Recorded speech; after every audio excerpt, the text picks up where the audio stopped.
రైతు సోదరులకు నమస్కారం. నా పేరు రామకృష్ణ. మీరు చూస్తున్నారు అగ్రిటెక్ తెలుగు. ఇప్పుడు వరకు పొగాకు పండించేటువంటి రైతులు ఏంటంటే కనుక పొగాకును క్యూర్ చేసుకోవడం కోసం వారం రోజులు టైం పట్టేది. అదేంటంటే ట్రెడిషనల్ మెథడ్‌లో చాలా వుడ్ కాల్చడం, రెగ్యులర్‌గా కంటిన్యూగా మానిటర్ చేయడం అలాంటివి ఉండేది. దాంట్లో కొంచెం చాలా శ్రమతో కూడుకున్నటువంటి పని. దాంట్లో కూడా కరెక్ట్‌గా కలర్ వచ్చేది కాదు. దానివల్ల క్వాలిటీ తగ్గేది. అయితే మనమైతే ఇప్పుడు రాజమండ్రిలో ఉన్నటువంటి సిటీఆర్ఐ ఇప్పుడైతే పేరు మార్చడం జరిగింది. ఐసీఆర్ నిర్కా అని పిలుస్తున్నారు కదా! దీంట్లో అయితే ఉన్నాం. ఇక్కడ మనతో నరేంద్ర గారు ఉన్నారు. ఈయనైతే గనక ఈ పొగాకు క్యూర్ చేయడం కోసం అయితే గనక ఎలక్ట్రికల్ బ్యారెల్ అయితే తయారు చేయడం జరిగింది. ఈ ఐసీఆర్ నిర్కాతో కొలాబరేట్ అయ్యి ఈయనైతే గనక ఓన్‌గా ఇదైతే మ్యానుఫ్యాక్చర్ చేయడం జరిగింది. దీనివల్ల ఏంటంటే మనం ఎలక్ట్రికల్ బ్యారెల్ ద్వారా ఏంటంటే మనం కంటిన్యూ అబ్జర్వ్ చేయకుండా దగ్గర మనిషి లేకపోయినా సరే ప్రోగ్రామింగ్ ఇచ్చేస్తే కనుక 4 రోజుల్లో క్యూర్ అవుతుంది. మంచి క్వాలిటీ ప్రోడక్ట్ వస్తుందని చెప్తున్నారు. అసలు ఇది ఏ విధంగా వర్క్ చేస్తది? ఇది రైతులకు ఏ విధంగా యూజ్ అవుద్ది అనేది మనమైతే ఇప్పుడు నరేంద్ర గారిని అడిగి తెలుసుకునే ప్రయత్నం చేద్దాం. వీడియోలోకి వెళ్ళే ముందు ఇంకా మీరు మన ఛానల్ సబ్స్క్రైబ్ చూస్తుంటే తప్పకుండా సబ్స్క్రైబ్ చేయండి. పక్కన ఉన్న బెల్ ఐకాన్ క్లిక్ చేసి నోటిఫికేషన్స్ ఎనేబుల్ చేసి పెట్టుకోండి.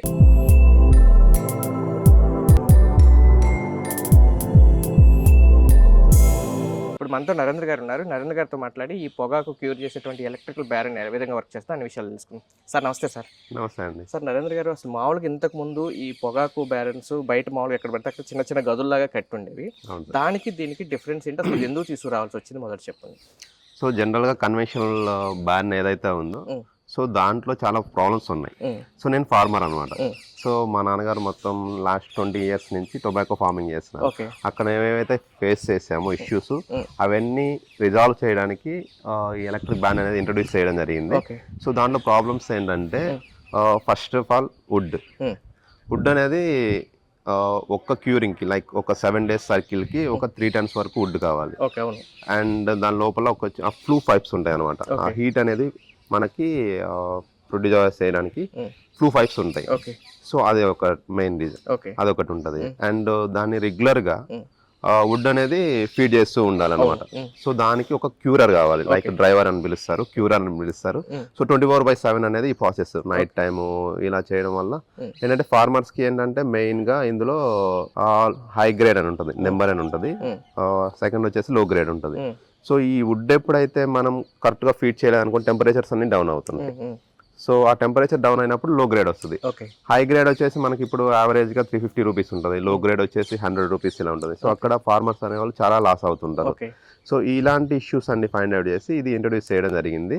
సో అక్కడ and in case miss fire అయింది అనుకోండి, ఆ మొత్తం టొబాకో బ్యాన్ అనేది కాలిపోతుంది.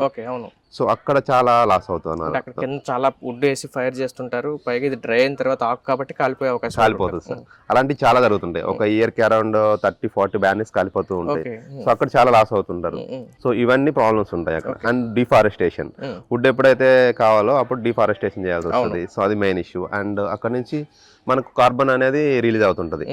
సో బ్యాక్ సైడ్ చూస్తే మీరు దానికి ఒక పొయ్యి లాగా ఉంటుంది, దాంట్లో వుడ్ వేస్తుంటారు. సో అప్పుడు ఏంటంటే కార్బన్ పొగ వస్తుంటది, ఆ పొగలో నుంచి కార్బన్ అనేది రిలీజ్ అవుతుంటది. 2-3 years బ్యాక్ అనుకోండి, ఇక్కడ రాజనగరం దగ్గర వెళ్ళాను. మామూలు వేరే వీడియో కోసం వెళ్ళినప్పుడు బ్యారెల్ ఎలా వర్క్ చేస్తుందో చూశాను. అది చాలా కొంచెం ప్రమాదంతో కూడా ఉంటుంది. చాలా అంత వేడి హీట్ లోపలికి వెళ్ళడం కూడా కష్టంగా ఉంటుంది. అసలు వీళ్ళంతా ఎలా చేస్తారు అనుకున్నాను అప్పుడైతే కనుక. అయితే వుడ్ కూడా అక్కడ చాలా టన్నులు లోడ్లు వేస్తుంటారు, చాలా అంత కాల్ చేస్తూ ఉంటారు. అది ఖర్చు కూడా ఎక్కువ అయిపోయేది కదా. చాలా ఎక్కువ ఉంటుంది సార్ ఖర్చు, కంపేర్ టు చాలా ఉంటుంది. జనరల్ గా ఏంటంటే ఒక క్యూరింగ్ ప్రాసెస్ అనేది 7 days సైకిల్. ఫస్ట్ వచ్చేసి టోటల్ గా 4 steps ఉంటాయి సార్ ఇందులో. ఫస్ట్ ఎల్లోయింగ్ స్టేజ్, తర్వాత కలర్ ఫిక్సింగ్ స్టేజ్, తర్వాత leaf drying, mid drip. So ఇవేంటంటే మనకు అక్కడ 7 days జరుగుతుంది. ఇక్కడ మన బ్యానీలో ఏదైతే ఉందో ఇది మొత్తం కంప్లీట్ గా ఆటోమేటెడ్ సార్. ఒక ప్రోటోకాల్ ఉంటుంది, ఆ ప్రోటోకాల్ ని ఆల్రెడీ ఫ్రీ డిఫైన్డ్ ఉంటుంది. సో ఫార్మర్ ఏం చేస్తాడంటే జస్ట్ టర్న్ ఆన్ చేస్తాడు, ప్లగ్ అండ్ ప్లే లాగా. సో టర్న్ ఆన్ చేసి తన మొబైల్ నుంచి ఆపరేట్ చేసుకోవచ్చు మొత్తం. సార్ ఇది ఎలా వర్క్ చేస్తుందో మనం చూపిద్దాం, డెమాన్స్ట్రేషన్ కూడా చూపిద్దాము. నరేంద్ర గారు, ఇప్పుడు మరి ఈ ఐడియా అయితే బాగుంది. అయితే ఇప్పుడు మీరు మొదట అసలు ఇది ఎలా స్టార్ట్ చేస్తారు? ఇది ఆలోచన ఎలా వచ్చింది? ముందు మీరు ఫార్మర్ ఫ్యామిలీ కాబట్టి ఇలా చేస్తే బాగుంటుందని ఆలోచన అయితే వచ్చింది అన్నారు కదా, ముందు ఇనిషియల్ గా ఎలా స్టార్ట్ అయింది దీంట్లో? సో జనరల్గా ఏంటంటే నేను ఫార్మర్ ఫ్యామిలీ సార్, నాకు మొత్తం ప్రాబ్లమ్స్ అన్నీ తెలుసు. అంటే ఎక్కడెక్కడ ఫార్మర్స్ ఏ ప్రాబ్లమ్స్ ఫేస్ చేస్తున్నారని తెలుసు. దట్ టు నేను సాఫ్ట్వేర్ సార్. సో అగ్రికల్చర్ మీద ఇంట్రెస్ట్ తోటి ఇది స్టార్ట్ చేయడం జరిగింది సార్. నేను కమల్ సార్ ఉంటారు సార్, ఇంకో కమల్ సార్. అండ్ ఇది మొత్తం మ్యానుఫ్యాక్చర్ వచ్చేసి డిజైన్ మ్యానుఫ్యాక్చర్ వచ్చేసి పవన్ ఉంటారు, మా కొలీగ్ ఉంటారు, ఇంకొక పర్సన్, మొత్తం 3 members ఉంటాము. సో ఇది లాస్ట్ 2 years నుంచి R&D చేసాం హైదరాబాద్ లో సార్. సో తర్వాత మేము ఏంటంటే ఇక్కడ వచ్చేసి రాజమండ్రిలో రీసెర్చ్ సెంటర్ ఉందని మాకు ఒక కొలీగ్ చెప్పారు. సో అక్కడి నుంచి ఇక్కడికి వచ్చేసి డైరెక్టర్ సార్ని కలవడం జరిగింది సార్. సో డైరెక్టర్ గారిని కలిసేసి డైరెక్టర్ సార్ని గారిని కలిసేసి సో డైరెక్టర్ సార్తో ఇన్పుట్స్ తోటి ఇక్కడ ఇన్స్టాల్ చేయడం జరిగింది. ఎందుకంటే ఇది రీసెర్చ్ సెంటర్, సో ఇక్కడ మనకు టొబాకో అనేది అవైలబుల్ ఉంటుంది. సో మనం ఎన్ని క్యూరింగ్స్ చేయాలన్నా సో వీళ్ళ ఇన్పుట్స్ కాదు సార్. ఓకే, సో వీళ్ళ ఇన్పుట్స్ తోటి ఇది డెవలప్ చేయండి. ఓకే, ఫస్ట్ మీరు R&D 2 years నుంచి చేస్తున్నారు కదా, కొన్ని ఫెయిల్యూర్స్ కూడా ఉండుంటాయి. ఓకే, తర్వాత ఇక్కడికి వచ్చిన తర్వాత కూడా ఎన్నో కొన్ని ఫెయిల్యూర్స్ ఉండుంటాయా, లేకపోతే డైరెక్ట్ వాళ్ళు ఇచ్చిన ఇన్పుట్స్ తో సక్సెస్ అయినా? లేదు సార్, ఫస్ట్ ఏంటంటే మేము ట్రయల్స్ వేసాము. సో వీళ్ళ సపోర్ట్, సిటిఆర్ఐ సపోర్ట్ తోటి టొబాకో లీవ్స్ కానీ అండ్ లేబర్ కానీ వీళ్ళ సపోర్ట్ అన్ని ఇచ్చారు. సో దాంతో మేము స్టార్ట్ చేయడం జరిగింది. సో ఫస్ట్ దానికి ఏంటంటే కొన్ని లేవు యాక్చువల్గా, లైక్ ఎగ్జాస్ట్ ఫ్యాన్ లేదు, సమ్ బ్యాక్ ఎగ్జాస్ట్ ఫ్యాన్స్ కానీ ఇలా లేదు. సో ఫస్ట్ క్యూరింగ్ అనేది మేము అనుకున్న వేలో రీచ్ అవ్వలేకపోయాం. అంటే మీరు మొదట ఇనిషియల్ గా స్టార్ట్ చేశారు, దాంట్లో వచ్చిన ప్రాబ్లమ్స్ రెక్టిఫై చేసుకుంటూ వచ్చాము, 1 by 1 మోడిఫికేషన్ చేసుకుంటూ వచ్చాము. సార్ ఇప్పుడు మరి ఇది ఎవరైనా పెట్టుకోవాలనుకుంటే, ఇన్స్టాల్ చేసుకోవాలంటే ఫార్మర్ ఫ్రెండ్లీనా, లేకపోతే అసలు ఎలా దీన్ని ఎలా అప్రోచ్ అవ్వాలి? మీరే ఇన్స్టాల్ చేస్తారా, అసలు సిటిఆర్ఐని అప్రోచ్ అవ్వాలా, లేకపోతే ఎట్లా? సార్ ఇది మేము ఇన్స్టాల్ చేస్తాం సార్. ఇది వచ్చేసి మనకి 5 days లో ఇన్స్టాల్ చేసేస్తాం sir. Okay, so A to Z మేమే సప్లై చేస్తాం. ఓకే, ఆల్రెడీ ట్రెడిషనల్ బ్యారెన్స్ ఉన్న రైతులు ఎవరైనా తీసుకోవచ్చు సార్. ఓకే, నరేంద్ర గారు, ఇప్పుడు ఈ బ్యారెన్ ఏ విధంగా వర్క్ చేస్తుంది, అసలు ఇది ఎలా ఉంటుంది, స్ట్రక్చర్ ఎంత ఒకసారి క్లియర్గా ఎక్స్ప్లెయిన్ చేయండి సార్. ఖచ్చితంగా. సో ఇది వచ్చేసి మనకు door sir, main door. So దీని లోపల మనకు ఇంటర్నల్ స్ట్రక్చర్ ఉంటుంది. ఓకే, ఈ స్ట్రక్చర్ వచ్చేసి మనకు ఇక్కడ టొబాకో మొత్తం పెట్టడానికి స్ట్రక్చర్ ఉంటుంది. ఓకే, సో దీనికంటే ముందు మనం ఒకసారి ప్రోటోకాల్ చూద్దాం సార్. బ్యాక్ సైడ్ మనకు ప్యానల్ ఉంటుంది. ఓకే, సో అక్కడికి వెళ్ళేసి ప్రోటోకాల్ చూద్దాం. Okay please. సో ఇది వచ్చేసి కంట్రోల్ ప్యానల్ సార్ మొత్తము. సో ఇందులో మనకి ప్రోటోకాల్ ఉంటుంది, ఇది ఫ్రీ డిఫైన్డ్ ఉంటుంది. సో ఇది మొత్తం టోటల్ 4 steps అని చెప్పాను కదా సార్. కలర్ ఫస్ట్ వచ్చేసి yellowing stage, colour fixing stage and leaf drying stage and midrib sir. So ఇవి మొత్తం మనం ప్రోటోకాల్ ఉంటుంది. టోటల్ వచ్చేసి 100 hours ఉంటుంది. సో 100 గంటలు ఉంటుంది. సో జస్ట్ ఏంటంటే ఫార్మర్ స్టార్ట్ చేస్తారు అంతే. స్టార్ట్ చేసి they can access from anywhere, అంటే మొబైల్లో వస్తుంది ఇది. సేమ్ ఇక్కడ నుంచి అయినా చేయొచ్చు, చూడొచ్చు, లేదంటే మొబైల్ నుంచి అయినా ఆపరేట్ చేయొచ్చు. లోపల మొత్తం లోడ్ చేసిన తర్వాత స్టార్ట్ చేస్తే మొత్తం మొబైల్ కంట్రోల్లోకి వచ్చేస్తుంది. సో మొబైల్ ఎక్కడి నుంచి అయినా ఆపరేట్ చేసుకోవచ్చు. దాని అడ్వాంటేజ్ అది సార్ మెయిన్. అండ్ ఒక్కసారి లోడ్ చేసామనుకోండి మళ్ళీ వెళ్ళి చూడడం అలా ఏముండదు. జనరల్ కన్వెన్షనల్ బ్యాన్ ఏంటంటే మనకు ఈ 7 days ప్రాసెస్కి ఎవ్రీ 1 hour కి వుడ్ అనేది వేస్తూ ఉండాలి. సో దానికి ఒక పర్సన్ కావాలి. ఇక్కడ మ్యాన్ ఇంటర్వెన్షన్ ఎక్కడ అవసరం లేదు. సో అది మెయిన్ అడ్వాంటేజ్. అండ్ దానికి దీనికి అదేమో 7 days పెట్టింది అంటున్నారు, ఇది 4 days లోనే అయిపోద్ది అంటున్నారు కదా, అది ఎలా జరుగుతుంది ఒకసారి చెప్పండి. సో జనరల్ కన్వెన్షనల్ బ్యాన్ మనం తీసుకుంటే దానికి పైన రేకులు ఉంటాయి, ఇలా స్ట్రక్చర్ ఉంటుంది సార్. సో ఈ రేకులు అండ్ సైడ్ వచ్చేసి వాల్స్ ఉంటాయి. So temperature loss, heat loss అనేది ఎక్కువగా ఉంటుంది, ఇక్కడ నుంచి బయటకు వెళ్ళిపోతుంటది. అండ్ ఈ అబ్జర్వేషన్ ఎక్కువ ఉంటుంది ఇటుకలతో, అది వచ్చేసి ఇటుకలతో కట్టినది. అండ్ బాటమ్ వచ్చేసి జస్ట్ మట్టి ఉంటుంది. సో హీట్ లాస్ అనేది ఎక్కువగా ఉంటుంది. అందుకోసం అనేది ఎవ్రీ 1 hour కి వాళ్ళు వుడ్ వేస్తూ ఉంటారు. సో ఇది వచ్చేసి ఇంటర్నల్ వచ్చేసి మనము స్ట్రక్చర్, ఇది mean stainless steel structure. So ఇందులో టెంపరేచర్ లాస్ అనేది ఎక్కడ ఉండదు. మీరు ఎక్కడైనా చూసారనుకోండి, ఎక్కడ చిన్న హోల్ కూడా కనిపిస్తుంది దీంట్లో మనకి.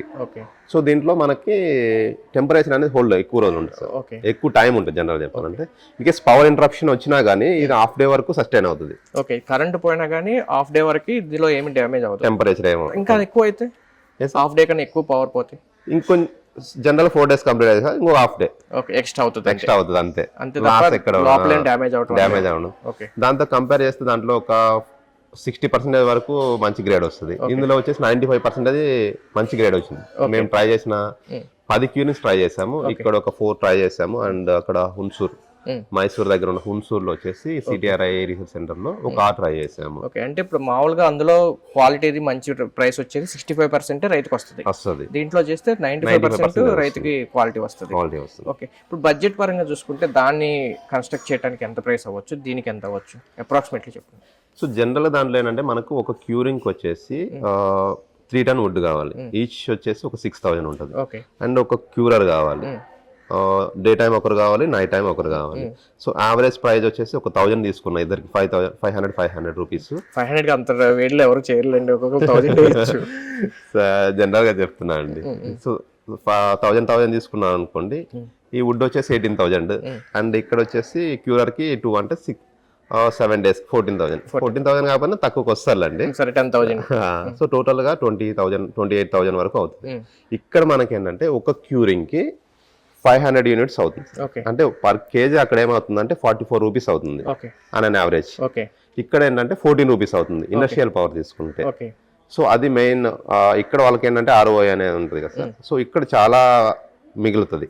అండ్ లేబర్ అనేది అవసరం లేదు ఇక్కడ. సో ఎకో ఫ్రెండ్లీ అండ్ ఇది కార్బన్ ఫ్రీ. దాంతో కంపేర్ చేసుకున్నప్పుడు లేబర్ ఖర్చు అలాగే టైం తగ్గుతుంది, రెండోది ఖర్చు కూడా తగ్గుతుంది. అది దాదాపు ఒక కేజీ క్యూర్ చేయడానికి 48 రూపీస్ అవుతుంది. ఇదైతే 14 రూపీస్ 14 దాదాపుగా దాంతో పంచుకుంటే ఒక 10-15% లో కంప్లీట్ అయిపోతుంది అంతే కదా సార్. మరి రెండోది వచ్చేసి క్వాలిటీ వస్తుంది. అవును, దాంట్లో మా రైతుకి కొంచెం ఎక్స్ట్రా ఇన్కమ్ రావడానికి అమౌంట్ కూడా రావడానికి అవకాశం ఉంటుంది. మెయిన్గా ఏంటంటే సార్ మనకి అందులో వచ్చేసి జనరల్ నెంబర్ అంటారు. సో నెంబర్ వచ్చేసి జనరల్ ప్రైస్ వచ్చేసి 350 వరకు ఉంటుంది. లో గ్రేడ్ ఏదైతే ఉందో మాడ్ అంటారు దాన్ని. సో అది వచ్చేసి మనకి ఇప్పుడు 100 రూపీసే ఉంది. సో ఆల్మోస్ట్ ఒక 200 రూపీస్ డిఫరెన్స్ ఉంటుంది. అండ్ ఇక్కడ హీల్డ్ ఏదైతే ఉందో అది ఎక్కువగా వస్తుంది. 95% వరకు అచీవ్ అవుతున్నాం. అక్కడ వచ్చేసి మనకు మాక్సిమం వస్తే 70-75 65 జనరల్ మాక్సిమం హైయెస్ట్ వస్తే మంచి లీఫ్ అయ్యండి, మంచి హైబ్రిడ్స్ అవి చేస్తే వస్తుంది. ఓకే సార్, లోపల లోడింగ్ ఎట్లా జరుగుతుంది, లోపల ఏం వర్క్ జరుగుతుందో ఒకసారి చూద్దాం. సార్ మామూలుగా బయట రెగ్యులర్ దాంట్లో ఎంత కెపాసిటీ పడుతుంది, ఇందులో ఎంత కెపాసిటీ? రెగ్యులర్ దాంట్లో వచ్చేసి అందులో 2 టైప్స్ ఉంటుంది సార్. ఒకటి వచ్చేసి 2.5 టన్ ఉంటుంది, ఇంకోటి వచ్చేసి 4 టన్ వరకు పడుతుంది. ఇది మనం R&D కోసం ఇన్స్టాల్ చేసాం కాబట్టి ఇది మనకు వచ్చేసి 2 టన్ కెపాసిటీ. ఇంకొకటి వచ్చేసి మనం ఉన్సూర్లో చేసాం, అది వచ్చేసి మనకి 4 టన్ కెపాసిటీ వరకు చేసాము. సో మనం ఏదైతే అక్కడ ప్రోటోకాల్ చూసాం సార్, అది మొత్తం వచ్చేసి ఇక్కడ టెంపరేచర్ సెన్సార్ ఉంది. ఈ టెంపరేచర్ సెన్సార్ అండ్ ఇక్కడ హ్యూమిడిటీ సెన్సార్ ఉంది. సో వీటిని బేస్ అయ్యేసి మనకు మొత్తం అందులో ఉన్న ఆపరేషన్స్ మొత్తం జరుగుతాయి సార్. ఓకే సార్, ఇప్పుడు ఇదేమో దీని స్ట్రక్చర్ జస్ట్ ఒక మామూలు ఒక బెడ్రూమ్ సైజే ఉంది. అది చూస్తే కొంచెం చాలా హైట్ ఉంటుంది, కొంచెం ఎక్కువ స్పేస్ కూడా ఉంది. మరి దీంట్లో ఇంచుమించు మీరు ఈక్వల్ చెప్తున్నారు. అది 3 టన్ అంటున్నారు, ఇది 2 టన్ అంటున్నారు. కొంచెం 1 టన్ డిఫరెన్స్ ఉంది. ఎట్లా పాసిబుల్ అవుతుంది అంత పట్టడం దీంట్లో? సో అందులో కన్వెన్షన్ లో ఏంటంటే ఫస్ట్ 5 ఫీట్స్ అనేది వదిలేస్తారు. 5 ఫీట్స్ వరకు గ్యాప్ వదిలేస్తారు, ఖాళీగా వదిలేస్తారు. అక్కడ 5 ఫీట్ నుంచి ఒక 6-8 ఫీట్ వరకు వచ్చేసి ఇలా స్ట్రక్చర్ ఉంటుంది.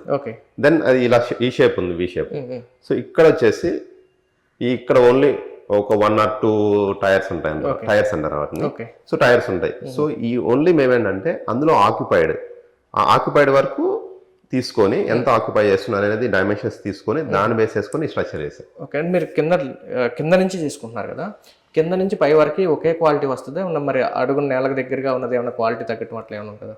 సో ఇందులో ఏంటంటే సార్ హాట్ ఎయిర్ ఏదైతే ఉందో ఇది యూనిఫామ్ గా సర్క్యులేట్ అవుతూ ఉంటుంది.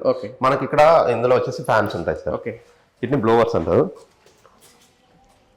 సో ఇక్కడ మనకి ఫ్యాన్స్ ఉంటాయి. సో ఇందులో హాట్ ఎయిర్ అనేది సర్క్యులేట్ అవుతూ ఉంటుంది. ఈ ఫ్యాన్స్ మొత్తం ఈ 4 ఫ్యాన్లు తిరుగుతూ ఉంటాయి. 4 ఫ్యాన్లు తిరుగుతూ ఉంటాయి. ఇవి గాలిని లోపలికి తీసుకుంటే ఇందులో ఉన్న గాలిని తిప్పుతూ ఉంటాయి సార్. బయట నుంచి గాలి ఏం రాదు, దీంట్లో ఉన్న గాలిని సర్క్యులేట్ చేస్తుంటాయి. ఇనిషియల్ గా ఉన్న గాలిని హీట్ చేస్తుంది. హీట్ చేసిన గాలి మళ్ళీ హీట్ అవుతూ ఉంటది, ఇందులో ఉన్న సర్క్యులేట్ అవుతూ ఉంటది అంతే సార్. అండ్ ఇంకొకటి ఏంటంటే అందులో మనకి ఫైర్ హజార్డ్స్ ఎక్కువ ఉంటాయి. ఫైర్ హజార్డ్స్ అంటే మీన్స్ కాలిపోవడం. సో మనకు అందులో స్టిక్స్ పెడతారు కదా సార్. స్టిక్స్ పెట్టినప్పుడు బై మిస్టేక్ కింద మనకి ఫ్లూ పైప్స్ ఉంటాయి అందులో. బై మిస్టేక్ అది వచ్చేసి దీని మీద పడింది అనుకోండి, ఏదైతే ఫ్లూ పైప్ ఉందో గొట్టాలనుకోండి, ఆ గొట్టాల మీద పడింది అనుకోండి, చిన్న హోల్ పడినా మొత్తం బ్యాన్ అంతా ఫైర్ అయ్యే ఛాన్సెస్ ఉంటుంది. ఇక్కడ అలాంటి ఛాన్సెస్ ఎక్కడ ఉండదు, నో ఫైర్ హజార్డ్స్. సార్ చివరిగా మొత్తానికి అసలు ఎవరైనా ఫార్మర్స్ ఇవి తీసుకోవాలి, ఇన్స్టాల్ చేసుకోవాలంటే పర్మిషన్స్ అలాంటివి ఏమైనా ఉంటాయి? జనరల్గా టొబాకో అంటే కొంచెం పర్మిషన్, బ్యారన్ కన్స్ట్రక్షన్ కూడా పర్మిషన్ తీసుకోవాలి కదా, మరి దీనికి ఎలాంటి పర్మిషన్స్ అసలు ఎట్లా? సో ఇది వచ్చేసి మనకు మన సిటిఆర్ఐ నిర్కా వాళ్ళు వ్యాలిడేట్ చేశారు సార్. సో మన దగ్గర కంప్లీట్ అప్రూవ్డ్ సార్. ఫార్మర్స్ ఎవరికైనా కావాలంటే మనం కాంటాక్ట్ అవ్వచ్చు సార్. మనం ఇన్స్టాల్ చేసి ఇది వచ్చేసి మనకు 5 days లో ఇన్స్టాల్ చేసేస్తాము. జనరల్ కన్వెన్షన్ తీసుకుంటే మీరు ఆ హైట్ ఆల్మోస్ట్ 20 feet వరకు కనిపిస్తుంది అది. సో దాన్ని మనం కన్స్ట్రక్ట్ చేయాలంటే ఆల్మోస్ట్ 2 months పడుతుంది. ఇది జస్ట్ 5 days లో కన్స్ట్రక్ట్ చేసేస్తాం మనం. మీకు ఎవరైనా రైతులు మాట్లాడాలనుకుంటే మీతో మీ నెంబర్కి కాల్ చేయొచ్చు. డైరెక్ట్ కాల్ చేసి any time. Okay, thank you అండి. Thank you. ఫ్రెండ్స్ చూశారు కదా, ఇప్పుడు మామూలుగా ట్రెడిషనల్ మెథడ్లో ఏంటంటే దాదాపుగా 20 అడుగుల పైనే కూడా కనపడుతుంది. దాన్ని ఏంటంటే ఒక 2 months వరకు కన్స్ట్రక్షన్ చేయాలి. దాంట్లో ఏంటంటే హీట్ లాస్ అనేది ఉంటుంది, అలాగే వుడ్ చాలా కాల్చాలి, లేబర్ ఖర్చు అనేది ఎక్కువ ఉంటుంది. ఇలా చాలా ప్రాబ్లమ్స్ అయితే ఉన్నాయి. రెండోది క్వాలిటీ కూడా చాలా తక్కువ వస్తుంది. దాంట్లో చాలా ప్రమాదాలు కూడా జరిగేటువంటి అవకాశం ఉంది. ఇది ఏంటంటే ఎలక్ట్రికల్ బ్యారెల్ అవటం, స్పేస్ కూడా తక్కువ పడుతుంది, త్వరగా మనం క్యూర్ చేసుకోవడానికి, అలాగే ఈ పొగాకు ఏదైతే ఉందో మంచి క్వాలిటీ రావడానికి కూడా ఉపయోగపడుతుంది. రెండోది తక్కువ టైంలో మనం క్యూర్ చేసుకోవడానికి, మనం ఎక్కడి నుంచి ఆపరేట్ చేసుకోవడానికి అయితే ఇది ఉపయోగపడుతుంది అని చెప్పేసి నరేంద్ర గారు చెప్తున్నారు. ఎవరైనా పొగాకు రైతులు ఉంటే కనుక ఒకసారి నరేంద్ర గారి నెంబర్ మీకు స్క్రీన్ మీద డిస్ప్లే చేస్తాను. ఆ నెంబర్కి కాల్ చేసినట్టయితే కనుక ఈ ఎలక్ట్రికల్ బ్యారెల్ గురించి పూర్తి వివరాలు తెలుసుకోవచ్చు. లేకపోతే రాజమండ్రిలో ఉన్నటువంటి ICR నిర్కాల్లో కూడా మీరు కాంటాక్ట్ చేసినట్టయితే కనుక దీని గురించి పూర్తి వివరాలు తెలుసుకోవచ్చు. Thank you.